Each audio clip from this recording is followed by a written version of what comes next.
திரு ஜீவசகாப்தன். இப்போதைக்கு கூட்டணியில் பிரச்சனைனா எங்கள் கூட்டணியில் பிரச்சனை இல்லைங்க, உங்கள் கூட்டணியில் பிரச்சனை அப்படின்னு காங்கிரஸே அவர் கை காட்டுகிறார். அதற்கு காரணமாக ராகுலோ காங்கிரஸ் நிர்வாகிகளோ தொடர்ந்து விஜய்க்கு ஒரு வகையில் ஜனநாயகம் காக்க ஜனநாயகனுக்கு ஆதரவுன்னு ஒரு ஸ்டாண்ட் எடுத்திருக்காங்களோ? இல்லை, இது ஒரு இயல்பான விஷயம் தானே. சென்சார் போர்டு, சிபிஐ, இடி எல்லாவற்றையும் எல்லா தன்னிச்சை அமைப்புகளையும் இன்றைக்கி ஒரு அரசின் கைப்பாவையாக போயிருக்குன்னு ராகுல் காந்தி தொடர்ச்சியாக சொல்கிறாங்க. இன்றைக்கி மம்தா பானர்ஜி கூட இடி எதிர்த்து தான் மிகப்பெரிய போராட்டத்தை பண்ணிக்கிட்டு இருக்கிறாங்க. திமுக அரசும் இந்த இடியோட இதுக்கு தமிழ்நாடு அரசும் பலமுறை இலக்காக இருக்கிறது, மேற்கு வங்கம், கேரளான்னு ஆயிக்குது.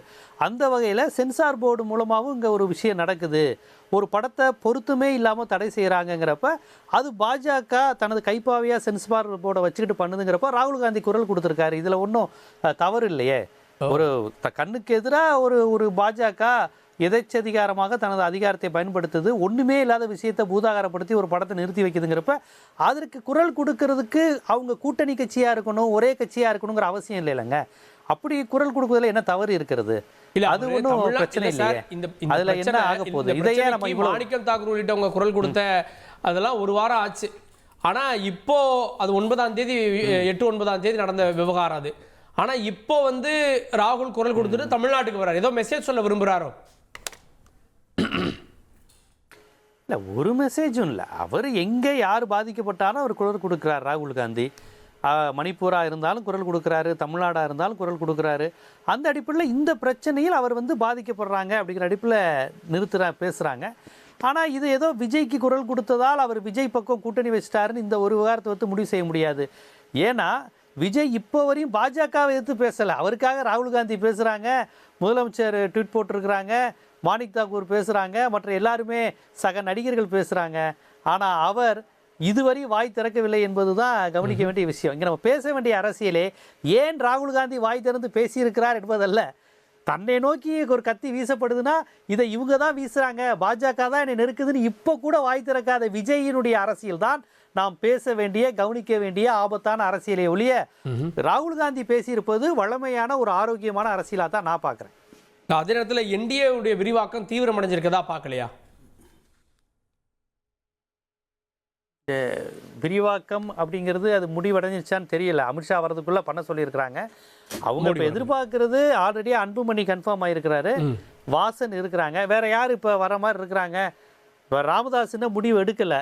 அவர் திமுக பக்கம் வராரா, என்ன முடிவு எடுக்கிறாருன்னு இப்போ வரையும் தெரியல. அவர் மட்டும்தான் இப்போ தொக்கி நிற்குது. ராமதாஸ் பாமக எந்த முடிவு எடுக்க போகிறாங்க அப்படிங்கிறது மட்டும்தான். பிரேமலதா 2 பக்கம் போக வாய்ப்பு இருக்குங்கிற மாதிரி சொல்கிறாங்க. ஆனால் இதில் விரிவாக்கம் அப்படிங்கிற வார்த்தையை நீங்கள் எப்படி பார்க்குறீங்க? இபிஎஸ் சொல்லியிருக்காரு இன்னும் ஓரிரு நாளில் ஒரு முக்கிய கட்சி வரும்னு. ஒருவேளை டிடிவி தினகரனை சொல்கிறாரா, இல்லை விஜயை சொல்கிறாரா? இந்த சிபிஐ விசாரணை முடிஞ்சோன்னா நாங்கள் விஜயை வச்சிருவோன்னு சொல்கிறாங்களா அப்படிங்கிறது தெரியல. அந்த பிளான்ல எதுவும் இருக்கிறாங்களா? சிபிஐ பொங்கல் லீவ் கேட்டிருக்காரு விஜய் சிபிஐ ஆஃபீஸில். ஸோ லீவ் முடிஞ்சு திருப்பி விசாரணைக்கு போனதுக்கப்புறம் அது எல்லாம் கிளாரிட்டி ஆகும்னு சொல்கிறாங்களா என்னன்னு நமக்கு பொங்கல் முடிஞ்சதுக்கப்புறம் தான் அது தெரியும் நமக்கு. கேட்போம். நான் திரு பொன் வில்சனுடைய பார்வை வாங்கணும். திரு பொன் வில்சன், விரைவில் ஒரு புதிய கட்சி அப்படின்றது இபிஎஸ் சொல்லக்கூடியது நிர்வாகிகளிடம் ஒரு நம்பிக்கையை கொடுக்குறாரா, இல்லை ஏற்கனவே இதே போல தான் ஒரு பிரம்மாண்ட கட்சி வரப்போகுது அப்படின்னு சொன்னீங்க. கடந்த தேர்தலிலும் கூட ஒரு பிரம்மாண்ட கூட்டணி அமைப்போன்னு சொன்னீங்க. அது என்ன ஆனது? இப்போ இது எப்படி சாத்தியமாகும்னு நினைக்கிறீங்க? இல்லை, இந்த வார்த்தைகள்லாம் நம்ம அதை பெருசாக எடுத்துக்கணும்னு கிடையாது. ஒரு புதிய கட்சி, பிரம்மாண்ட கட்சி, மெகா கூட்டணி, இதெல்லாம் எப்படின்னா வெறும் வார்த்தைகள். ஆனால் என்னன்னா எந்த ஒரு கட்சியுமே பிரதான கட்சிகள் மற்ற கட்சிகள் கூட அன்அஃபிஷியலாவோ அஃபிஷியலாவோ கூட்டணி பேச்சுவார்த்தை நடத்தி கொண்டிருப்பார்கள். அது எந்த கட்சி எங்கேனே சொல்ல முடியாது. இப்போ 2-3 மாதத்துக்கு முன்னாடி திரு ஸ்டாலின் அவர்களும் சொன்னார், இன்னும் சில கட்சிகள் எங்கள் கூட்டணியில் இணைய இருக்கிறதுன்னு. அதனால் அவங்களும் மறைமுக பேச்சுவார்த்தை யார் கூட்டணி நடத்திட்டு இருக்கலாம்.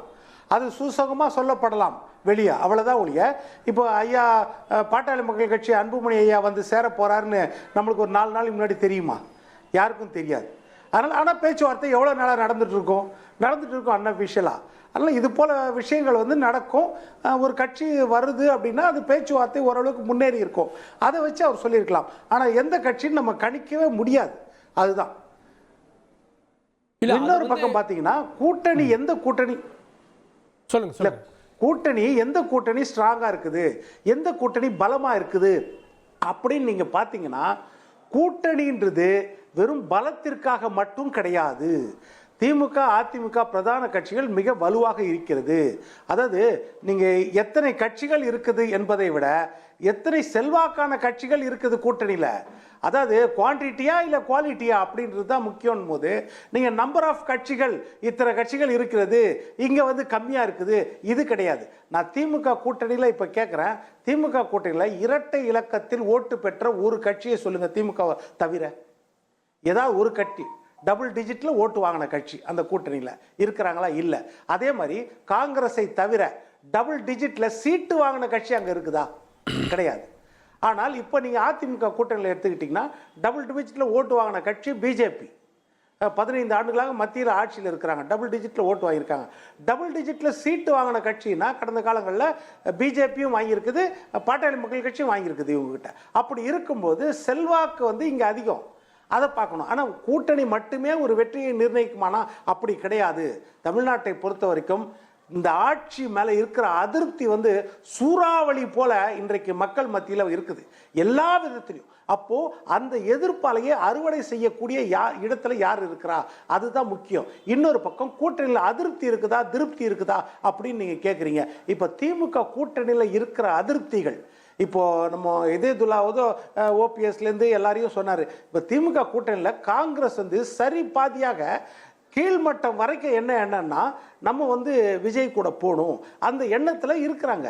எல்லா பக்கமும் பார்க்குறோம். நீங்கள் பிரவீன் சக்கரவர்த்தி எதையும் வந்து ராகுல் காந்திக்கு தெரியாமல் பேசக்கூடிய தலைவரா? அது யோசிங்க. அதே மாதிரி மாணிக்கம் தாக்கூர் ராகுல் காந்திக்கு நோட்டீஸ்க்கு இல்லாமல் தனிச்சையாக பேசக்கூடிய தவிர தமிழ்நாட்டில் அவரது இவரதை வந்து கிரீஷ் சோழங்கள் பொறுப்பாளராக போட்டிருக்காங்க. அவர் தான் முக்கிய பொறுப்பாளர் இந்த தேர்தலுக்கே, அந்த குழுவின் தலைவர். அவர் பேசுற வார்த்தைகள் ராகுல் காந்தியின் வார்த்தைகளா இருக்காதா? கூட்டணி வேணான்னு சொல்ல திமுக கூட்டணி ஆதரிச்சவங்க அத்தனை பேரும் அவங்க கேட்பது இடம் கூடுதலோ அல்லது இல்ல இல்ல நான் பேசி முடிச்சிரேன்.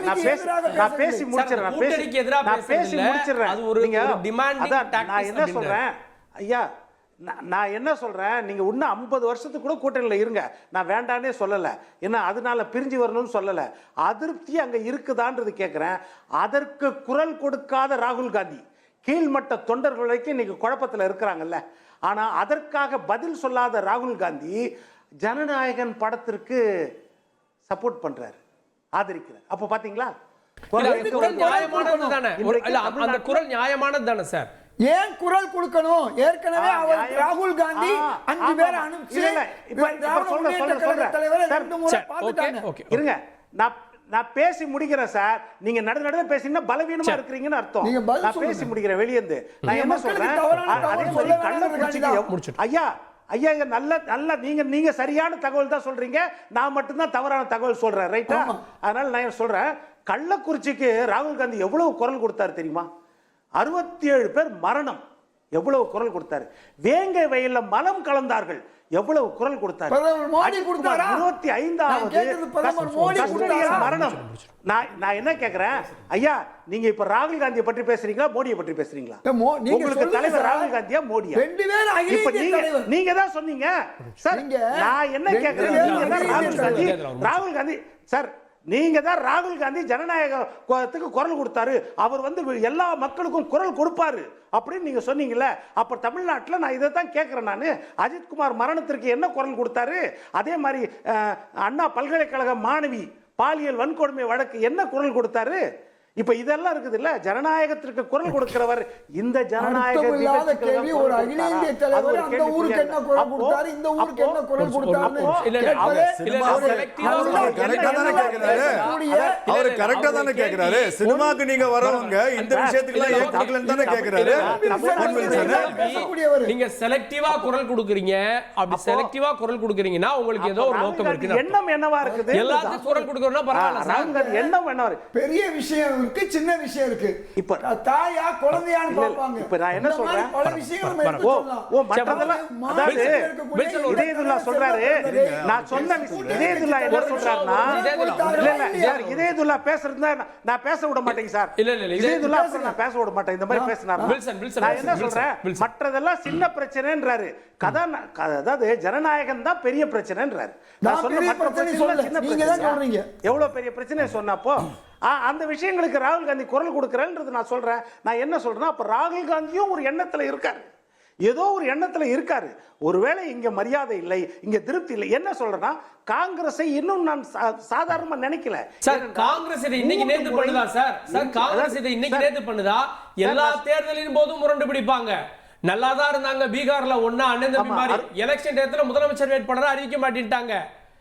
ஜார்க்கண்ட்ல இதே பிரச்சனை தான். இல்ல, இப்ப நான் என்ன சொல்ல வரேன்னா, எலெக்ஷன் டேத்துல ஒரு மாதிரி முறுக்கிக்கிட்டு சீட்டு கூட வாங்குறது ஒரு அரசியல் கட்சியோட டாக்டிக்ஸ் இல்லையா?